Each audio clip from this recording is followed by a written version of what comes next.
Leonardo da Vinci painted fewer than 20 works in his entire lifetime. 20.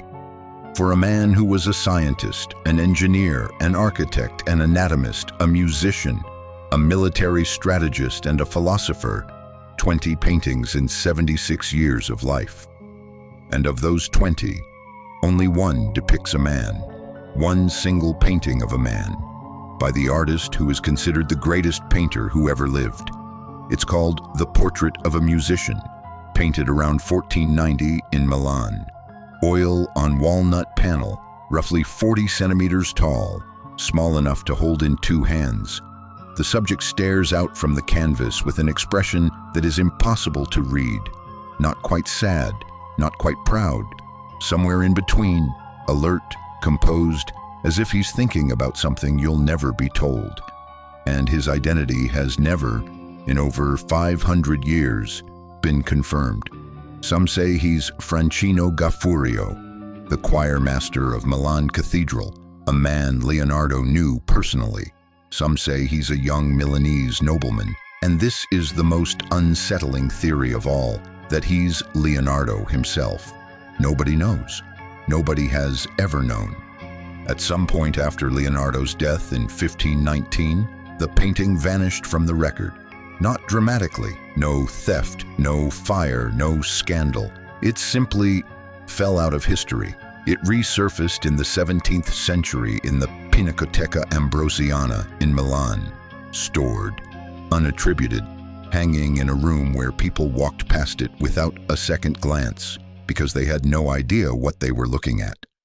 For over 200 years, it was thought to be the work of another artist entirely. A Leonardo, one of fewer than 20 Leonardos in the world, was sitting in a museum, misidentified for 2 centuries. Then came 1904.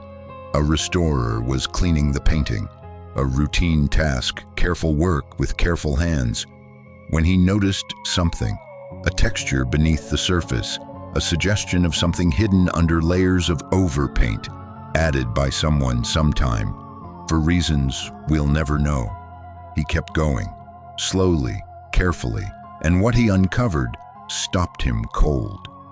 In the lower section of the painting, cradled in the figure's right hand, was a piece of sheet music, written music, 15th century notation, actual notes on an actual stave, held by a man whose name we still don't know, painted by a hand that was immediately, unmistakably, Leonardo's.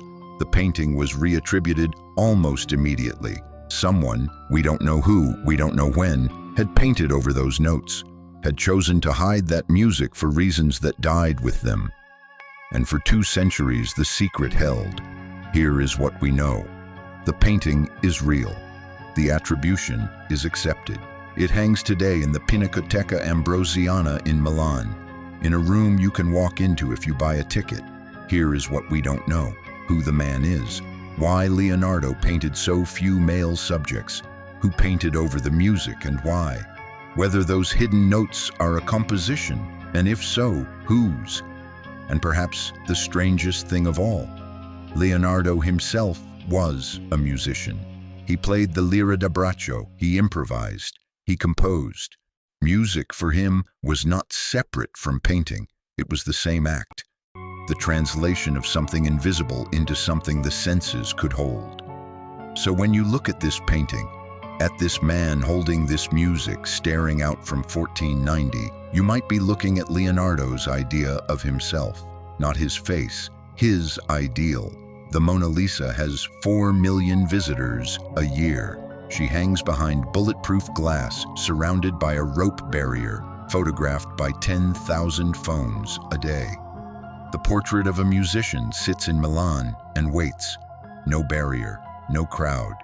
In a good week, a few hundred people stop in front of it. Most of them don't know what they're looking at. A face from 5 centuries ago. A mystery no one has solved. A piece of music that was hidden for 200 years and has never been fully explained. The most interesting things in the world are almost never the most famous ones.